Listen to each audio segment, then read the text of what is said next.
Hey, good afternoon, folks. This is Brent with Around the Yard, and today we got a project at hand cutting up this 500-gallon fuel oil tank. This got removed from the side of the house here in the last year or so.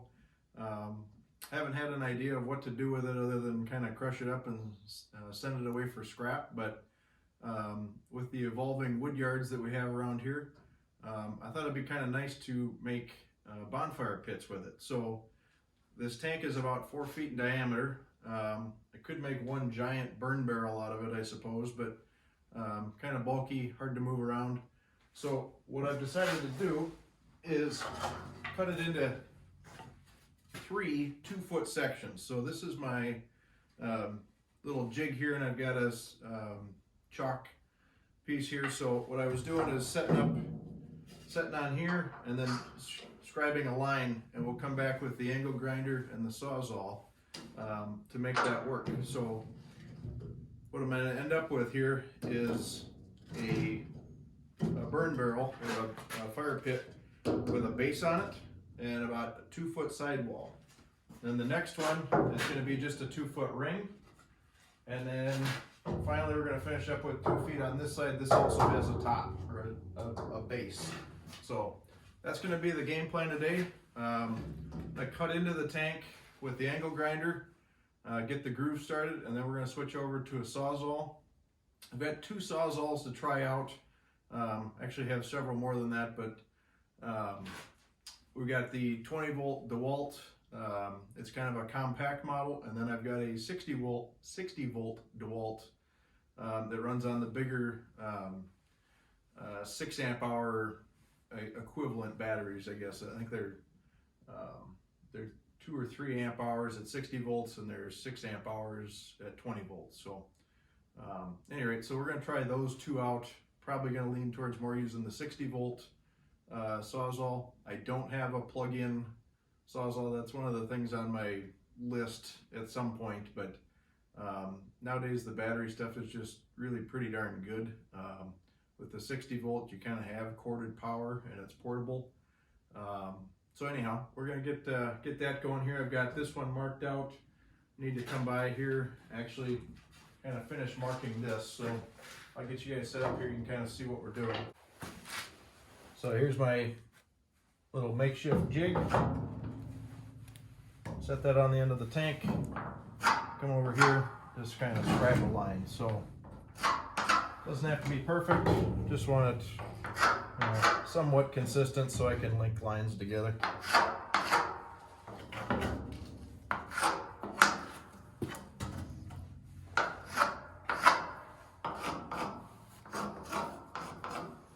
So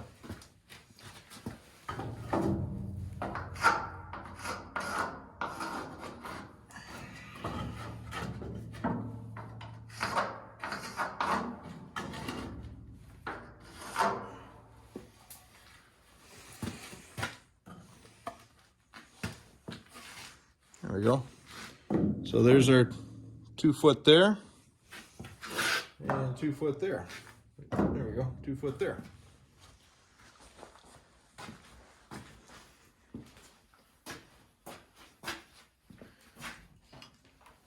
So originally what I was using is a DeWalt DW400 angle grinder with a 0.045 inch cutoff wheel. So got it started in here, got about a 2-inch gap, and then switched over to Sawzall. So I've got from here to here cut with the Sawzall. We need to go the rest of the way around both sides, and we need to come down here and start this one. So I'm going to throw some safety glasses on. We'll get this cut out.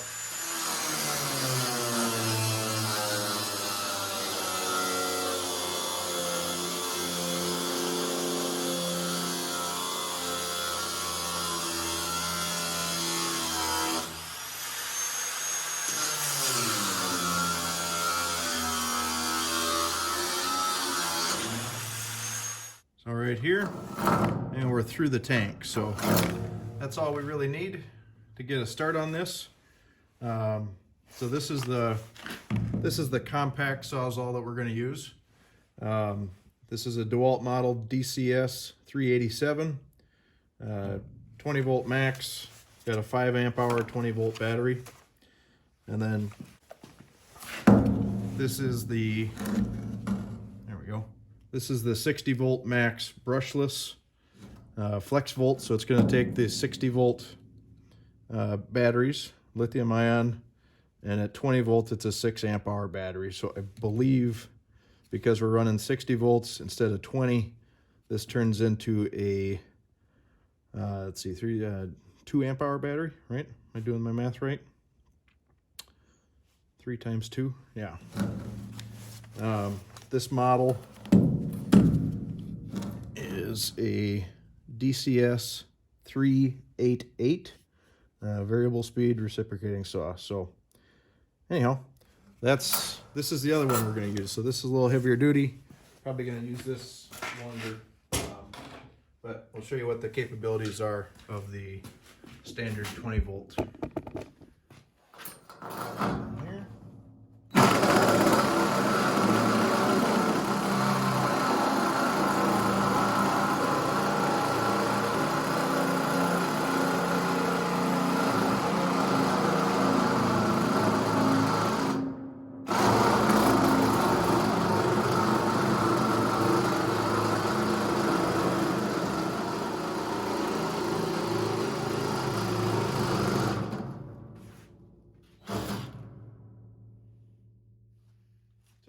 As you can see here, we're making a pretty good dent here. We got a tape measure.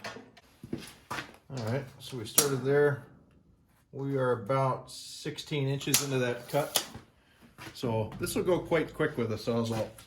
I'm running both Sawzalls are using a Lennox, I believe, laser thick metal blade. So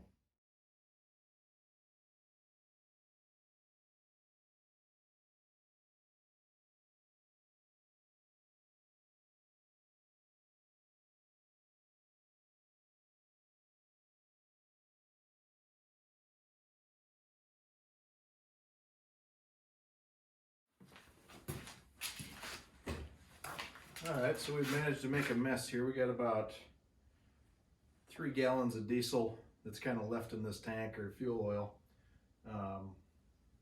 So luckily we're on concrete here. It's just seeping. I've just kind of swept some shop shavings and, you know, debris into it, so should kind of slow it down. But took a minute here to try and find some kitty litter or floor dry, and I can't seem to locate any, so we'll just let it go. I think I just got a couple feet of cut left to do on this side. It's not cutting quite as straight. I kind of got off of my line here a little bit, but thankfully it's doesn't have to be perfect. So at any rate, I'm going to keep cutting here for a minute, and then we'll readjust this tank a little bit and see if we can't get one side cut through, and then we'll start on the second one. So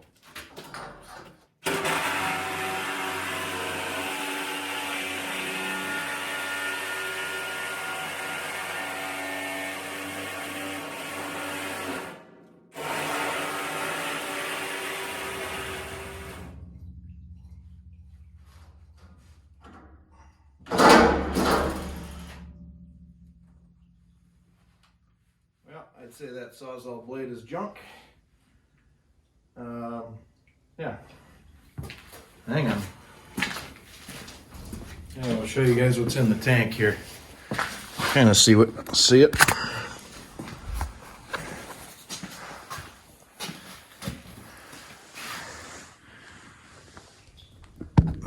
That's probably not coming up right, but anyhow, there's some sludge in the bottom of the tank there. We got maybe a foot or two to go.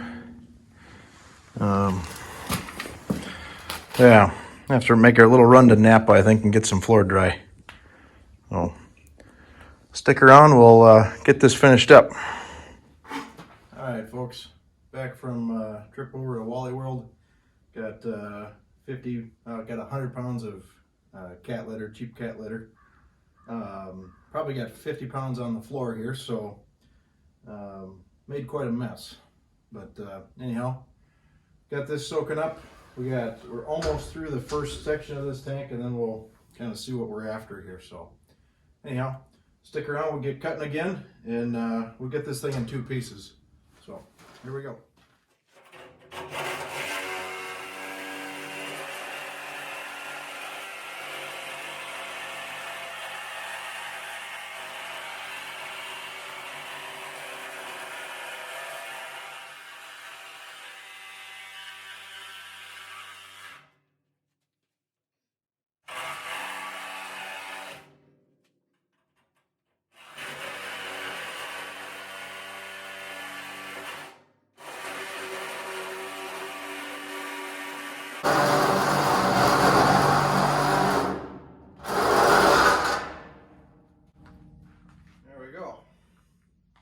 We got 2 pieces.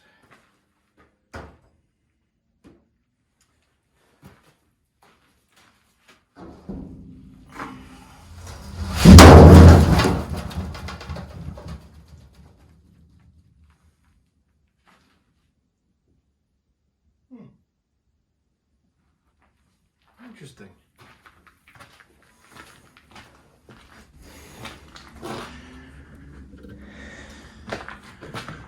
Oh, there's a little bit of sludge in that tank.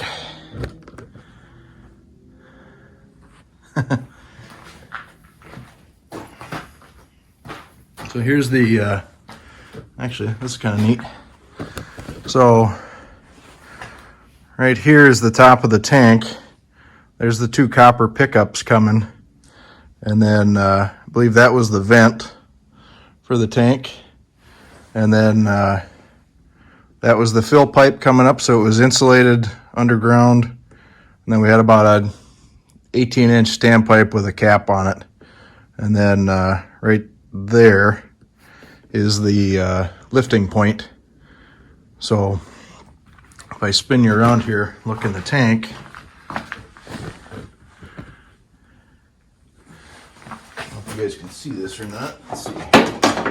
Something to kind of point with here. So right here, that's the pickup line. And it looks like it goes down about 2 inches above the bottom. So let's see, there we go. So I can guide that board across it. So that's the pickup line. And then here's the vent or the return back end of the tank. Here's the vent that went above ground. But yeah, I think this will make a decent little burn barrel. Actually be kind of nice to burn, scrap lumber and things that have nails in it, because it's got a base on it, at least for now. So, but yeah, there's a lot of garbage in this tank. So,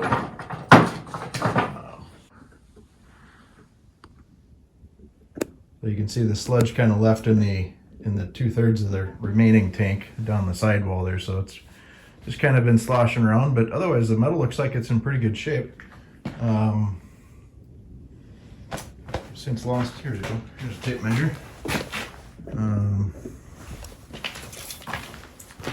So this tank has got a thickness of 1/8 of an inch.